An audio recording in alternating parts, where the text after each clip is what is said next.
Olá, bem-vindos a mais um Apegando-se às Escrituras. Hoje nós vamos estudar os capítulos 38 e 39 de Gênesis. Nós temos muita coisa a aprender com esses dois capítulos, mas antes, vamos orar. Pai, muito obrigada, Senhor, pela tua palavra que nos edifica, Senhor, nos revela o teu grande amor, a tua grande misericórdia e longanimidade conosco, Senhor. Nos mostra o teu poder de realizar os teus planos para nós, apesar de nós, Senhor. Obrigada por nos ensinar o caminho da perseverança, da fidelidade, Senhor. Obrigada, Pai, por nos ensinar que santidade é o teu nome, Deus. Que nós possamos verdadeiramente aprender de ti hoje nesse ensino, Pai. Vem com o teu Espírito Santo ministrando em nossas vidas, em nome de Jesus. Amém. Amém, amados. Vamos lembrar, né, o que nós tivemos no último episódio, quando nós vimos os capítulos 36 e 37 de Gênesis. O capítulo 36 nós vimos somente uma recontagem, né, a respeito da grande descendência de Esaú, que também é chamado Edom, nós vimos isso, né? Quando a gente fala dos Edomitas, a gente está falando da clã que é descendente de Esaú, e a gente viu que ali havia muitos chefes e muitos príncipes, significando que era um povo de grande poder, era um povo numeroso e poderoso, e eles habitavam nos montes de Seir. E toda aquela genealogia só vem mostrar como o nosso Deus é um pai generoso, ele é um pai abundante, né? Que ele não somente abençoou a vida de Jacó, o seu escolhido para a linhagem do Messias, mas também abençoou Esaú, que era o primogênito, embora gêmeo, né? Ele nasceu primeiro do que Jacó, e Deus o abençoou também, porque Deus é um Deus tão bom. Mas hoje, e aí depois nós vimos o capítulo 37 também, e nesse capítulo nós vimos como Jacó amava muito mais a José do que a todos os seus outros filhos. E aí ele deu uma túnica especial. Nós falamos muito sobre essa túnica ornamentada, que não é exatamente uma túnica cheia de ornados ou colorida, como às vezes nós lemos nos textos, mas era uma túnica diferente no sentido de que ela vinha até os punhos e ela no comprimento ia até o calcanhar. E essa túnica, esse tipo de túnica, ela era típica de pessoas com status de príncipe herdeiro, ou seja, através da entrega, né, do presente daquela túnica a José, o seu pai Jacó já estava sinalizando de que ele seria o sucessor escolhido para ser, né, o líder da tribo de Jacó, a tribo de Israel, né, do povo de Israel. Mas essa preferência de Jacó fez com que os outros filhos odiassem muito a José. E aí nós vimos que ele teve dois sonhos. José teve o primeiro sonho e que havia um feixe de trigo do campo, e o feixe de José ele ficou em pé, enquanto o feixe dos irmãos se curvaram para até o chão, né, diante dele. E aí eles ficaram bravos, né, dizendo: O que que você acha? Você acha que nós vamos nos curvar diante de você? E aí teve um segundo sonho que José também contou, não somente aos seus irmãos, mas também ao seu pai.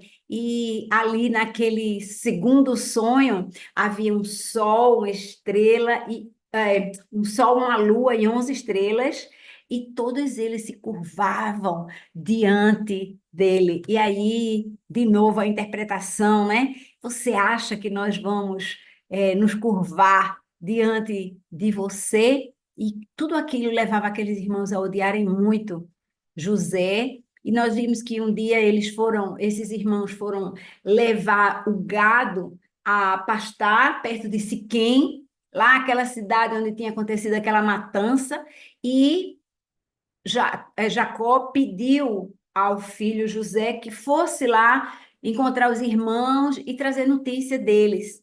E aí José foi, mas nessa visita os irmãos planejaram matá-lo. E aí, quando eles planejaram matá-lo, passaram por vários entendimentos ali entre os irmãos, e acabou que, no fim, eles jogaram José numa cisterna, mas depois resolveram não matá-lo, porém, eles o venderam a alguns ismaelitas que estavam passando na direção do Egito para vender mercadorias, e José foi vendido como escravo. E aqueles irmãos mataram um bode, mergulharam a túnica de José no sangue desse bode e depois enviaram essa túnica ao seu pai, perguntando: Você reconhece essa túnica? E aquele pai, Israel, sofreu muito, muito, né? Acreditando que o filho dele estava morto.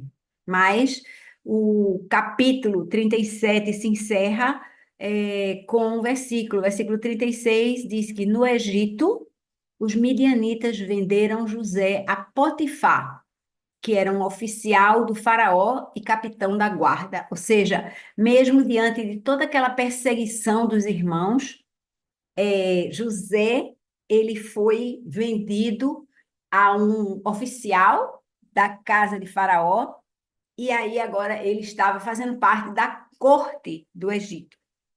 E agora nós vamos continuar hoje, começando no capítulo 38. Esse capítulo 38, minha gente, ele dá a impressão de ter sido enxertado, porque a gente está aqui na história de José, e aí há um salto para fora. A gente vai falar hoje sobre Judá e Tamar, daqui a pouco vamos falar sobre eles. E agora, né, em seguida, no 39, a gente volta à narrativa a respeito de José. Não se entende direito por que esse capítulo foi inserido aí, mas a mensagem ela é muito clara, como nós vamos ver. Então, começando aqui o capítulo 38, no versículo 1, diz assim: Por essa época, Judá deixou os seus irmãos e se hospedou com um homem de Adulão chamado Irá. Ali, Judá encontrou a filha de um cananeu chamado Suá e casou-se com ela. Depois de ter relações sexuais com ela, ela engravidou e deu à luz um filho, ao qual, só um instantinho, deu à luz a um filho, eita, só um instantinho, aqui, ao qual Judá deu o nome de Er. Tornou a engravidar e teve um filho, ao qual deu o nome de Onã. Quando estava em Quezibe, ele teve ainda outro filho e chamou-o Selá. Lembrando aqui a vocês, Judá era o quarto filho de Jacó, que ele teve com Lia, né? Primeiro foi o filho chamado Ruben, depois havia Simeão, depois Levi, e o quarto deles era justamente Judá. E foi ele que sugeriu lá antes, né, que eles vendessem José como escravo para evitar que os irmãos matassem José. E aí eu quero lembrar a vocês consistentemente que o casamento com mulheres cananeias sempre foi desencorajado entre os patriarcas, né? Deus deu uma ordem a Abraão lá no começo: separe-se da sua parentela e vá para um lugar que eu vou lhe mostrar. E havia isso, né, de casar apenas com mulheres semitas. Mas a gente viu aqui que Judá casou com uma cananeia, né? Cananeia. Enfim, vamos para frente aqui. O que aconteceu? Esses vizinhos cananeus, eles sempre tinham muita facilidade de corromper a família de Israel com os seus hábitos, né? E aí a mesma coisa vai acontecer por aqui. Eventualmente, esses filhos de Judá cresceram, e a gente começa no capítulo, ou perdão, no versículo 6 com já em idade de casamento. Veja o que diz do versículo 6 e o 7. Judá escolheu uma mulher chamada Tamar para o seu primogênito. O primogênito de Judá, foi considerado perverso pelo Senhor, por isso o Senhor o matou. Gente, vejam assim: Judá já tinha casado com uma mulher canaanita e ele escolheu também uma canaanita para a esposa do seu filho E a palavra diz no versículo 7 que o comportamento de não era legal, né? Ele não foi aprovado pelo Senhor. O texto não entra em detalhes, porque isso não é relevante. O que é relevante é que ele tinha um comportamento que não era aprovado por Deus, e devido a esse comportamento, ele morreu. Tem muita gente que diz assim: ah, Deus matou, né? Deus não é um Deus de morte, Deus é um Deus de vida. Ele veio para nos dar vida e vida eterna e vida abundante. Mas nós, né, com os nossos delitos, com as nossas faltas, nós buscamos a morte, e foi isso que aconteceu com o filho mais velho de Judá. Continuando no versículo 8. Então Judá disse a Onã: vá e tenha relações sexuais com a mulher do seu irmão. Cumpra as suas obrigações de cunhado para com ela e dê uma descendência ao seu irmão. No entanto, Onã sabia que a descendência não seria sua. Assim, toda vez que deitava com a mulher do seu irmão, derramava o sêmen no chão para não dar descendência ao seu irmão. O que ele fazia foi perverso aos olhos do Senhor, por isso também o matou. Então, observe que esse hábito, né? Essa lei hebraica cultural, ela dizia o seguinte: se um homem casado morresse sem ter filhos, o irmão mais próximo daquele falecido deveria ter relações com a esposa do falecido, a fim de que ela tivesse filhos, e esses filhos seriam considerados filhos do falecido. E aqui havia uma intenção, né? Várias intenções. A intenção da continuidade do nome desse filho falecido, havia o cuidado com a viúva, porque esses filhos gerados agora iam cuidar dela na sua velhice, né? Havia ainda a coisa de garantir uma linhagem inteira. É muito importante a gente entender, né, que a cultura daquele povo era diferente da nossa. Mas aconteceu que Onã não concordou com isso, ele não queria que Tamar tivesse filhos que fossem considerados filhos do seu irmão, né? Ali, porque ele não era o primogênito, o irmão era o primogênito. E aí, o que acontece com essa linhagem, culturalmente falando, né? Que era o filho mais velho, passaria a sua primogenitude para os seus filhos, né? E não para, eventualmente, para os filhos de Onã. Mas aí o que aconteceu? O versículo 10 diz que aquilo que ele fazia foi perverso aos olhos do Senhor, e por isso também o matou. Significa que ele veio a falecer ali. E agora a gente tem um cenário bem estranho, né? Veja o que acontece no versículo 10. Assim com Onã não foi aprovado pelo Senhor e veio a falecer. Perdão. Versículo 11.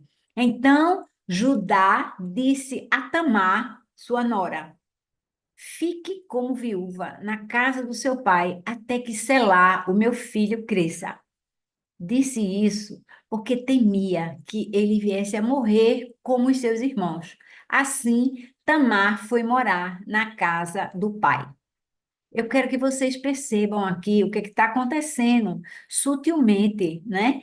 Judá, ele não reconheceu que os seus filhos eram maus. A palavra diz que eles não foram aprovados por Deus, mas Judá parece não ter esse entendimento, e ele acha que eles morreram porque casaram com Tamar, a viúva negra, né? Ali, então acharam que o motivo da morte desses dois filhos era eles terem se casado com Tamar, e agora ele não queria que o seu caçulinha, né, fosse se casar com essa mulher. E aí, por essa motivação egoísta, né, esse medo de não perder o seu filho Selá, ele acabou sendo injusto com Tamar. E aí vamos prosseguir no versículo 12. Tempos depois, morreu a mulher de Judá, filha de Suá. Depois de ter sido consolado, Judá foi com seu amigo Irã, o Adulamita, ver os tosqueadores do seu rebanho em Tímina. Quando contaram a Tamar que o sogro dela estava a caminho de Tímina para tosquiar as ovelhas, ela trocou as roupas de viúva, cobriu-se com um véu e foi sentar-se à entrada de Enaim, que fica no caminho de Tímina.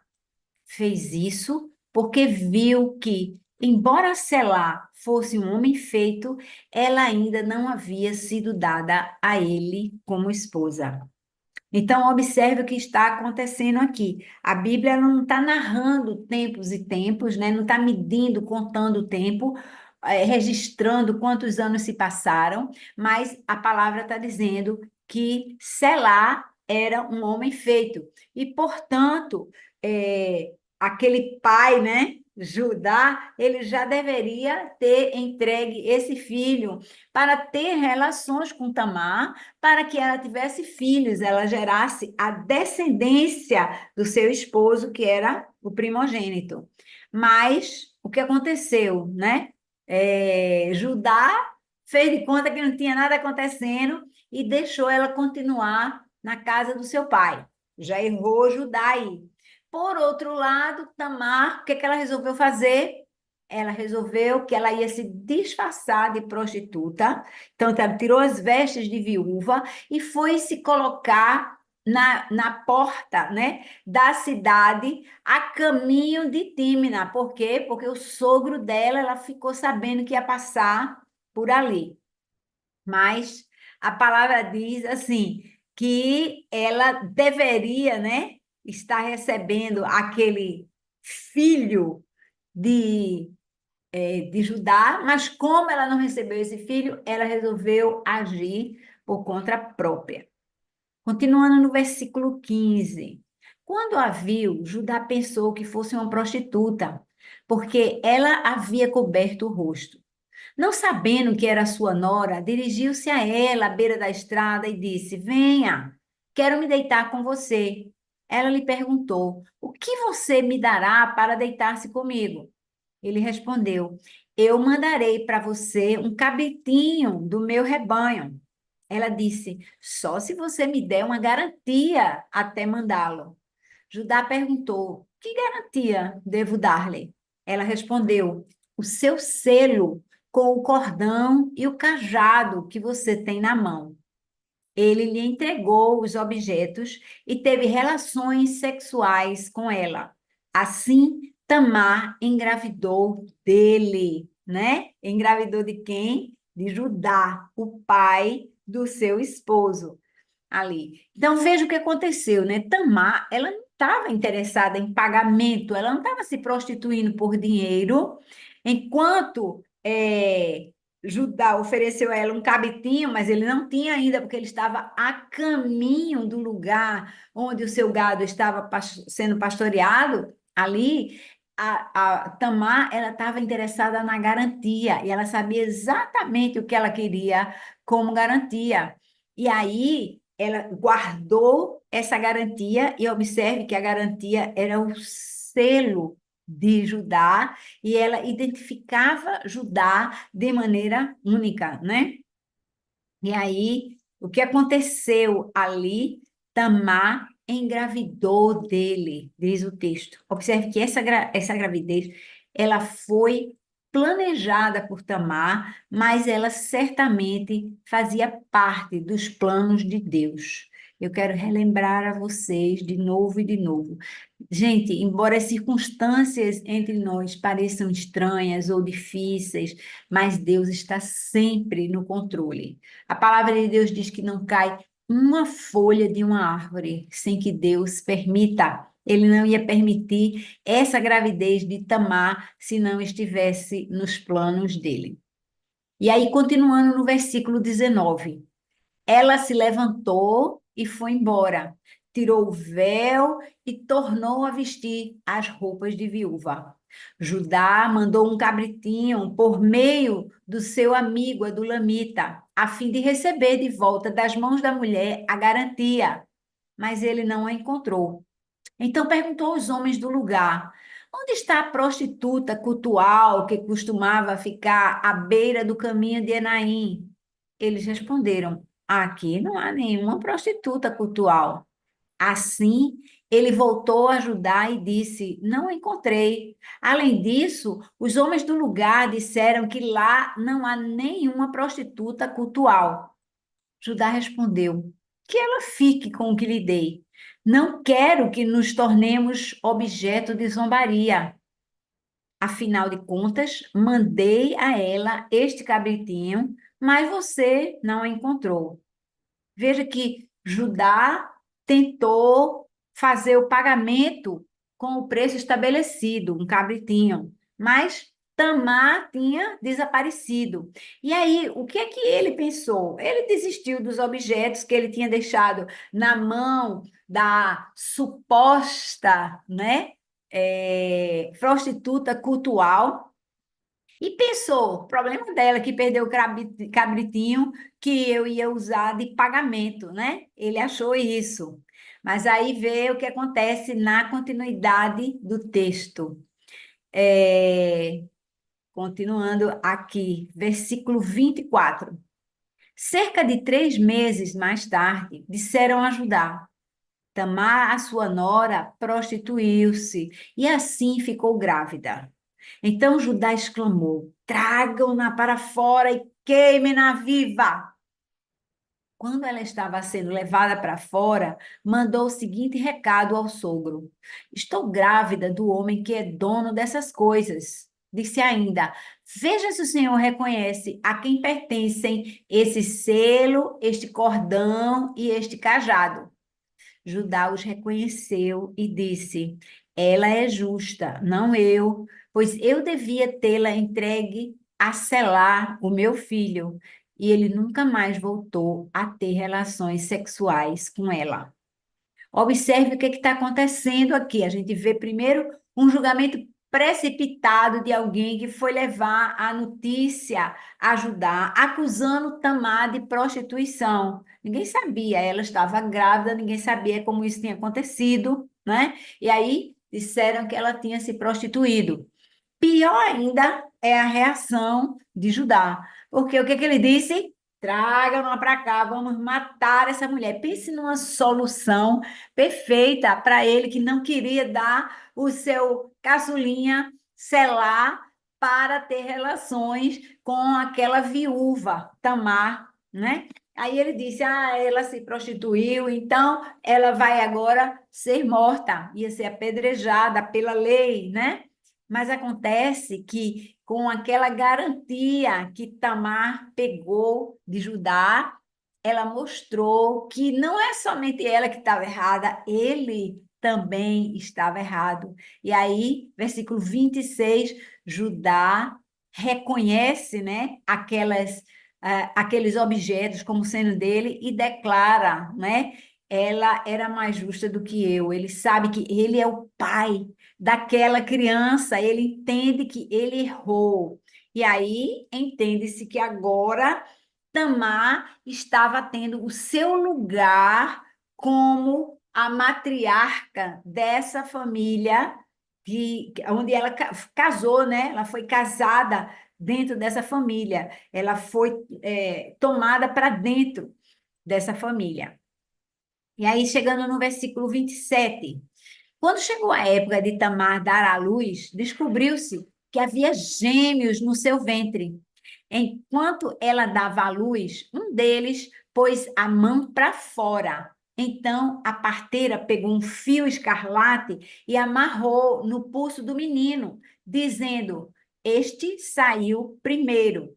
Ele, porém, recolheu a mão e o seu irmão saiu.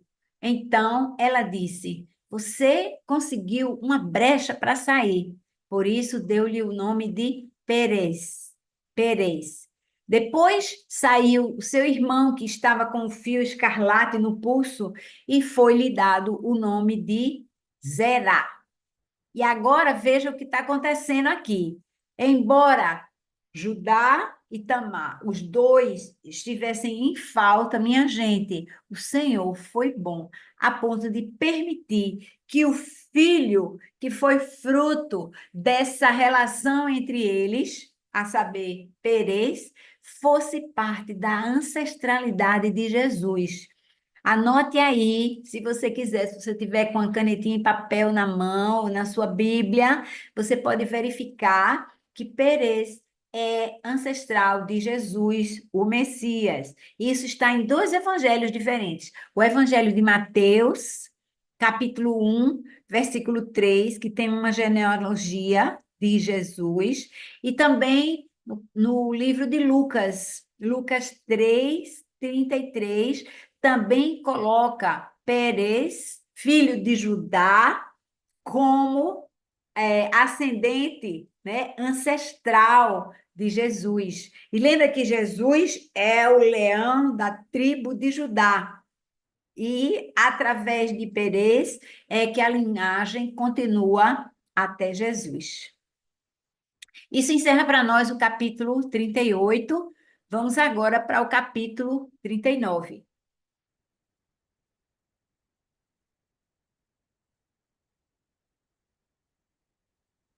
Começando agora no versículo 1, perdão, do capítulo 39. Diz assim o texto: José havia sido levado, retomando, né, a história de José. José havia sido levado para o Egito, onde o egípcio Potifar, oficial do faraó e capitão da guarda, comprou dos ismaelitas que o tinham levado para lá. Gente, Potifar significa devotado ao sol. O nome de Potifar, desse oficial do palácio de Faraó, estava conectado com o sistema religioso egípcio. Isso significa que ele não era, né, de maneira nenhuma relacionado com o povo canaanita, né, e nem tampouco com os semitas. Ele era egípcio aí, e ele era comandante da força de segurança pessoal de Faraó, era alguém extremamente confiável, não é? E aí eu quero que você observe a providência de Deus, porque José, ele foi vendido como escravo. Ele poderia ter sido vendido a qualquer um, mas ele não foi vendido a qualquer um. Ele se tornou escravo de um alto oficial do governo. Deus está sempre, sempre no controle de tudo e ele estava ali no controle da vida de José. Versículo 2. O Senhor estava com José. Essa frase vai ser repetida várias vezes. Depois você anota aí. Vai marcando: o Senhor estava com José. Já no versículo 3 vai aparecer de novo. Anota. O Senhor estava com José, de modo que ele foi um homem próspero na casa do seu senhor egípcio. Este percebeu que o Senhor estava com José e que o fazia prosperar em tudo o que ele realizava. O Senhor de José se agradou dele e José lhe serviu. Potifar o encarregou da sua casa e lhe confiou todas as suas posses. Desde que o encarregou da sua casa e de todos os seus bens, o Senhor abençoou a casa do egípcio por causa de José. A bênção do Senhor estava sobre tudo o que Potifar possuía, tanto em casa como no campo. Assim, deixou aos cuidados de José tudo o que tinha e não se preocupava com coisa alguma, exceto com a própria comida. José era atraente e de boa aparência.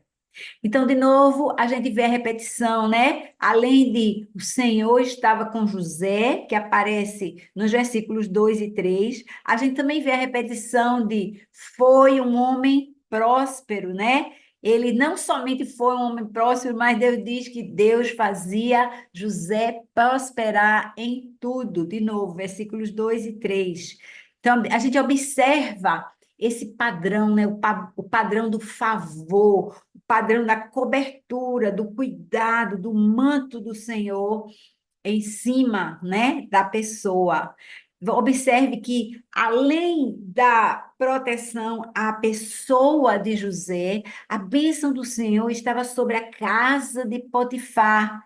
E Potifar sabia que isso acontecia por causa de José. Gente, Potifar, como eu falei, né, era um homem com a religiosidade egípcia, mas ele conseguiu perceber que José ele era beneficiado, né? Ele realmente recebia o favor de Deus na sua vida e que ele, por abrigar José, estava sendo também favorecido, né? Ele e a sua casa. Eu quero lembrar você que José, ele era um escravo. Ele não estava de hóspede na casa de Potifar, não. Assim como Daniel, ele também foi escravo na Babilônia. Ele estava no palácio do rei, ele serviu a 5 reis, mas ele era escravo. No entanto, ambos, tanto José como Daniel, eles serviram aos seus senhores com lealdade e excelência. E isso é um exemplo para as nossas vidas. Por quê? Porque às vezes a gente está mal no emprego, a gente não gosta, o patrão nos trata mal, ou há uma injustiça, eu tinha capacidade de estar naquela posição, mas me botaram nessa aqui, de fazer, de chegar mais cedo, de estar atendendo em vez de estar fazendo a contabilidade. Eu acho que tem alguma coisa injusta, errada. Tem mais injusto do que José, ali vendido como escravo, quando seu pai tinha tantas posses, né? Lá em casa, né? Na terra de Canaã, onde ele tinha. E aí.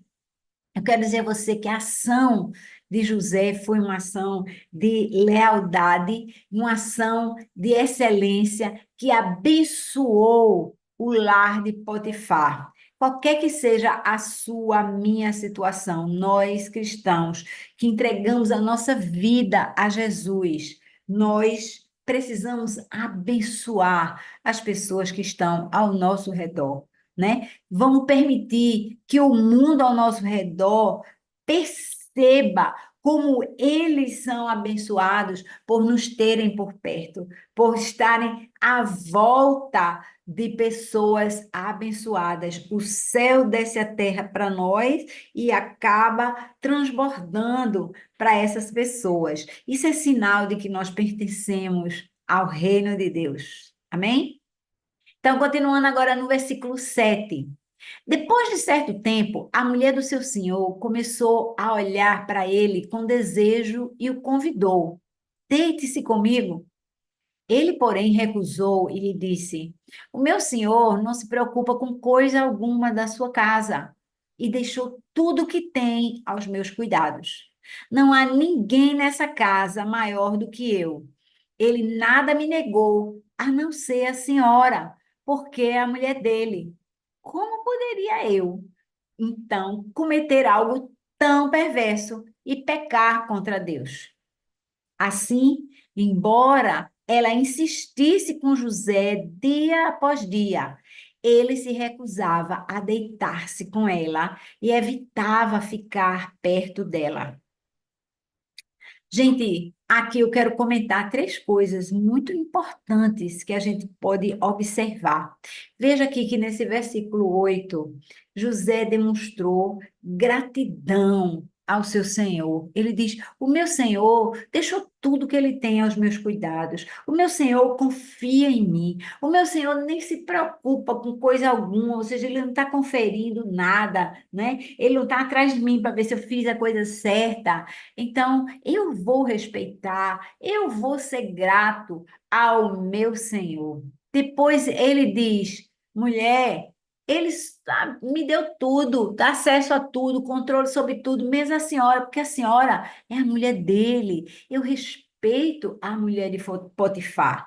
E é assim, nós cristãos devemos ter a mesma mentalidade, né? Hoje em dia, uma mulher casada, uma mulher solteira, parece a mesma coisa, mas não deveria ser assim. Uma mulher casada, um homem casado está separado, né? É um com outra pessoa e isso precisa ser respeitado. Finalmente, a gente vê no fim do versículo 9 que José, ele mostra temor ao Senhor. Olha o que ele diz aqui: como poderia eu então cometer algo tão perverso e pecar contra Deus? Olha, temor a Deus é o que José demonstrou aqui. Ele tinha respeito ao seu patrão, ele tinha respeito à sua esposa, mas ele tinha temor a Deus. E ele não poderia fazer algo assim porque ele estaria pecando contra o Senhor. E aí ele mostrou que é assim que a gente resiste às tentações. A palavra diz, veja como termina o versículo 10. Leia aí comigo. E evitava ficar perto dela. Ele ficava longe da mulher, ele ficava longe da tentação. A palavra de Deus, ela nos diz o quê? Fugir da aparência do mal. A gente deve fugir da aparência do mal. Parece que não está certo, passe longe. Não vá nem verificar. Será que é mal mesmo? Ou será que não é? Espera aí que eu estou na dúvida, eu vou olhar mais perto. Não, não, não olhe de mais perto, né? Fuja da aparência do mal. É assim que nós podemos resistir à tentação. E agora a prova vai ficar mais séria. Veja aqui no versículo 11. Diz assim: certo dia, ele entrou na casa para fazer as suas tarefas e nenhum dos empregados se encontrava ali. Ela, a esposa de Potifar, o agarrou pelo manto, dizendo: deite-se comigo.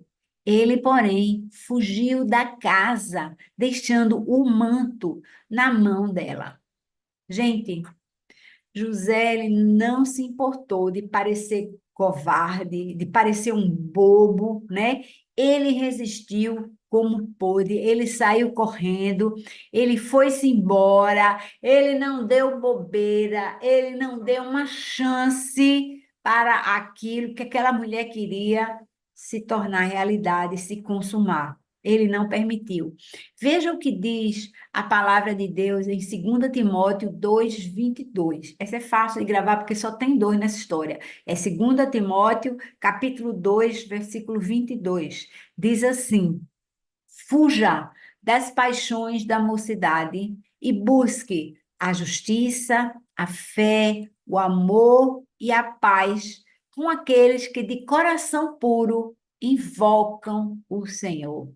Então, a palavra está dizendo, isso aqui é uma palavra de Paulo para o seu discípulo querido, né, Timóteo. Ele disse: fuja das paixões da mocidade e busque justiça, paz, amor, fé com aqueles outros de coração puro, né? Procure as boas companhias e fuja da paixão. Gente, tentação não é pecado, até Jesus sofreu tentação. Mas ceder à tentação é pecado, e a palavra nos ensina que nós devemos fugir da tentação, não desafiá-la. Não, eu me garanto, sou santo, santo, santo, eu pertenço ao Senhor, sou separado, nada disso. Fuja da tentação. Continuando aqui agora, num trecho grande, né? Eu vou ler porque é a história da esposa de Potifar contando a versão dela do que aconteceu. Versículo 13. Quando ela viu que ao fugir ele tinha deixado o manto na sua mão, chamou os empregados da casa e lhes disse: vejam, este hebreu nos foi trazido para nos insultar. Ele se aproximou para abusar de mim, mas eu gritei. Quando ele me ouviu gritar por socorro, largou seu manto ao meu lado e fugiu da casa. ela conservou o manto consigo até que o senhor de José voltasse para casa.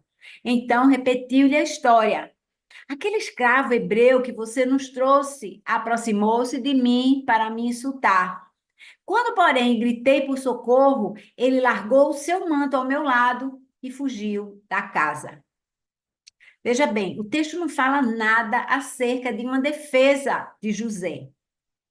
E eu vejo aqui mais uma vez, né, nós já falamos na vez anterior a respeito de semelhanças de José como uma pré-figura de Jesus. E aqui a gente vê José sendo acusado injustamente como Jesus foi. E lembra, quando Jesus foi acusado diante de Pilatos, ele não falou nada, ele se calou, né, como um cordeiro levado ao matadouro. E José fez a mesma coisa, né? Da mesma forma que Jesus se calou, ele se calou também, confirmando os dois a profecia de Isaías. A profecia de Isaías está lá em Isaías 53, 7, né? Que Jesus, o Messias, iria fazer isso, mas José também fez.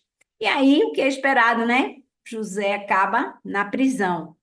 Versículos 19 e 20 dizem assim: quando o senhor de José ouviu o que a sua mulher lhe disse, foi assim que o seu escravo me tratou, ficou enfurecido. Mandou buscar José e lançou-o na prisão em que eram postos os prisioneiros do rei. Só um instantinho. Dá uma aguinha.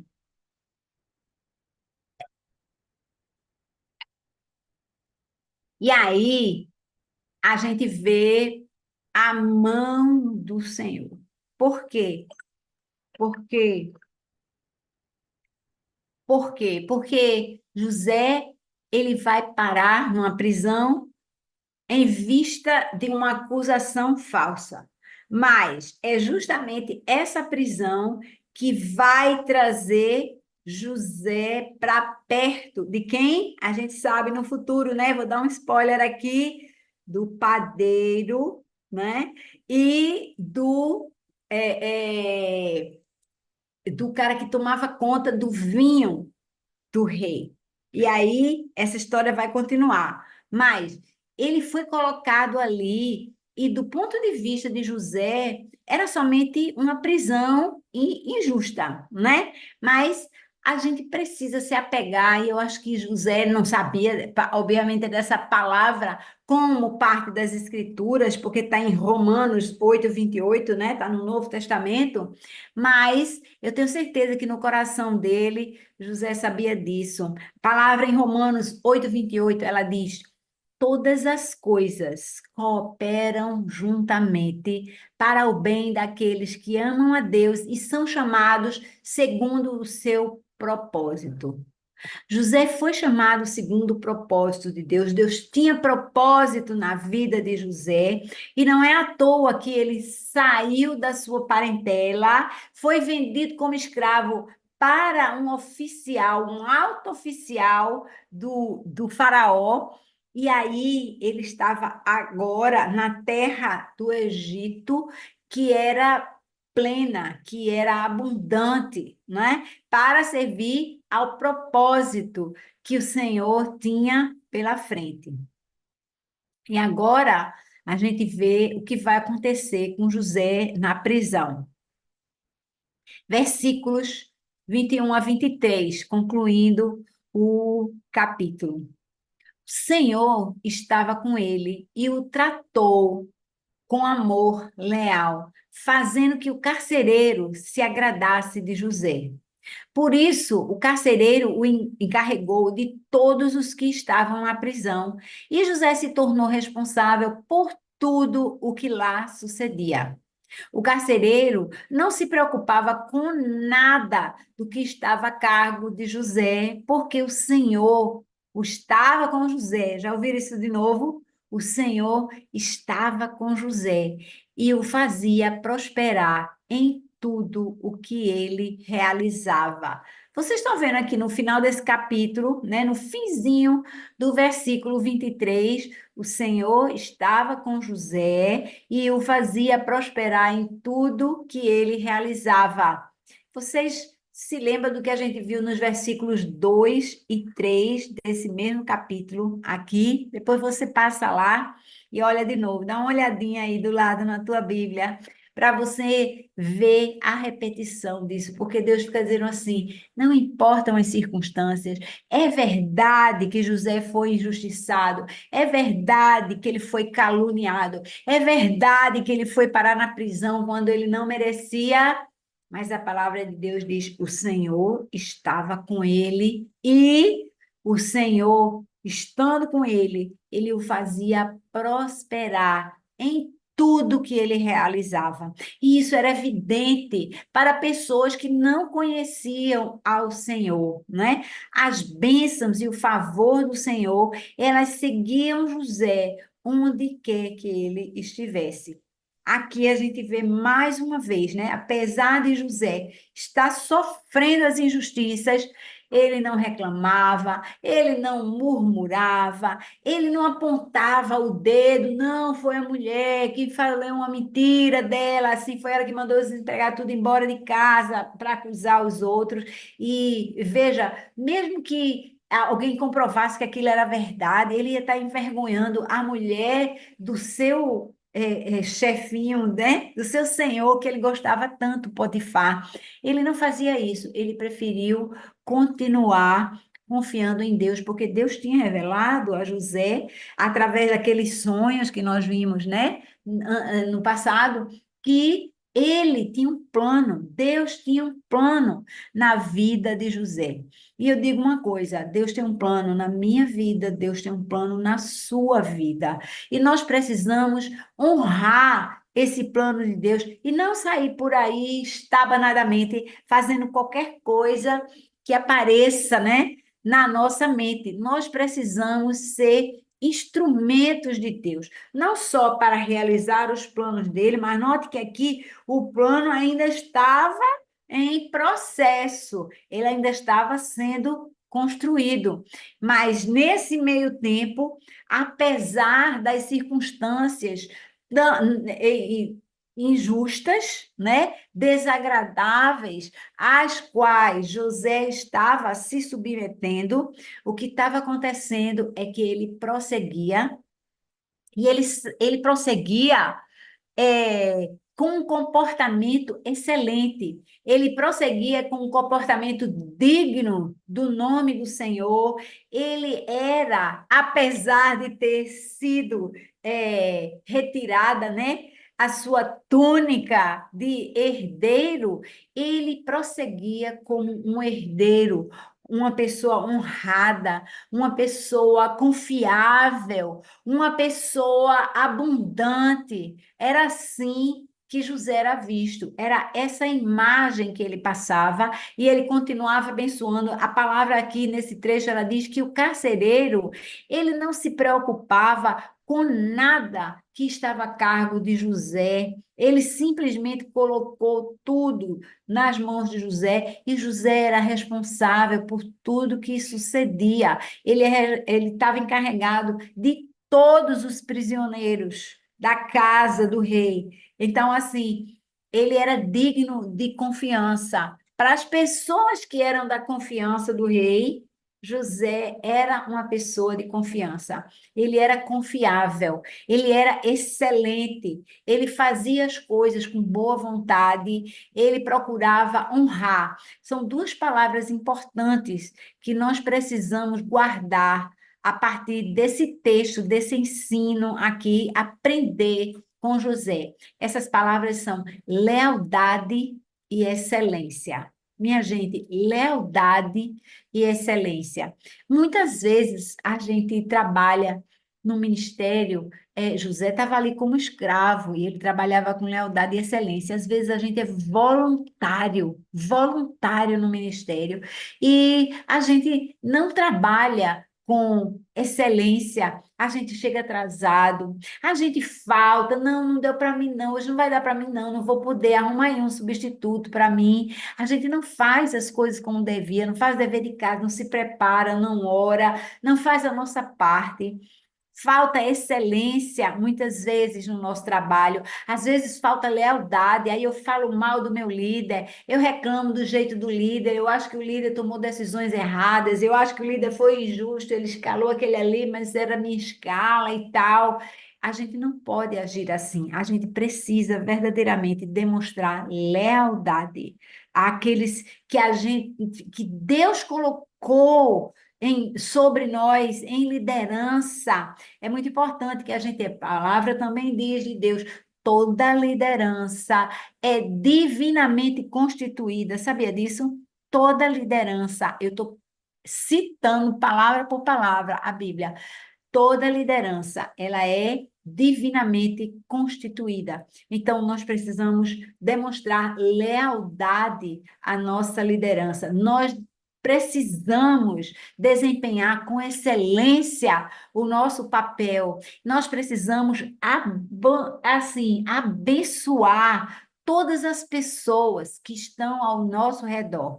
Esse é o nosso papel. É muito importante que a gente aprenda a fazer isso e que a gente faça isso naturalmente para que as pessoas possam enxergar em nós, assim como Potifar enxergou, assim como aquele carcereiro enxergou, nós possamos também demonstrar a todos ao nosso redor que nós temos algo especial dentro de nós. Nós temos o Espírito Santo de Deus habitando dentro de nós. Amém? Amém, amados. Eu espero que vocês tenham realmente desfrutado disso aqui. Esse episódio de hoje, ele está sendo gravado à tarde. De manhã nós tivemos a reunião regular do Zoom, mas por um pequeno problema técnico não foi gravado lá no YouTube. E agora nós gravamos essa sessão aqui para vocês, para a gente deixar na playlist do YouTube. Então, eu peço desculpa porque nós não vamos ter nem a participação das pessoas, né, fazendo seus comentários, tivemos comentários maravilhosos, nem a oração de fechamento do nosso pastor amado. Então, vamos orar aqui, fechar em oração. Eu quero agradecer a vocês, a caminhada, eu quero dizer a vocês que essa semana eu vou estar viajando para ficar com uma filha minha que vai ter bebê agora em julho, e um pouco mais tarde eu vou para a casa de outra filha que também vai ter bebê em setembro, e aí eu vou passar um tempo ausente do Apegando-se às Escrituras, mas o Apegando-se às Escrituras vai continuar e vai continuar bombando. Vai continuar com a nossa amada Ana Cristina Feitosa, do Livre Acesso. Ela vai estar conduzindo o Apegando-se às Escrituras daqui para frente. Deus abençoe, mas vamos orar para encerrar.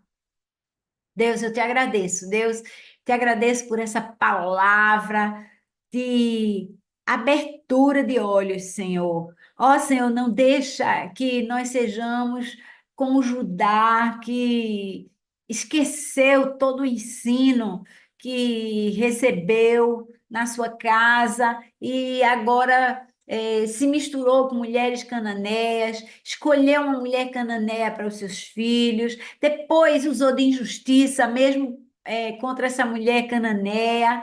Meu Deus! E aí, aquela injustiça dos irmãos de José, que o venderam como escravo para os ismaelitas, que eventualmente o venderam como escravo para Potifar, lá no Egito, que o Senhor possa nos ensinar a sermos mansos, a sermos fiéis, a sermos perseverantes, como José foi. José não murmurou, José não resmungou, José não esperneou, nem desobedeceu. Ele demonstrou lealdade e excelência. que o Senhor nos ajude a demonstrarmos lealdade e excelência em toda e qualquer circunstância. Senhor, queremos ser teus representantes nessa terra. Abençoa-nos, Pai, para que possamos ser assim, para que possamos seguir esse exemplo e que possamos verdadeiramente abençoar todas as pessoas ao nosso redor, para que elas reconheçam que tu és um Deus de bênção, o Deus que habita em nós. É um Deus grande, abundante, generoso, amoroso e abençoador. Que tu abençoes o nosso domingo, que tu possas abençoar toda essa semana e que nós possamos continuar perseverando, Senhor, no apego à tua palavra. Obrigada por tudo, Pai, em nome de Jesus. Amém. Amém, amados. Deus abençoe. Deus abençoe. Vamos continuar buscando a palavra do Senhor. Amém?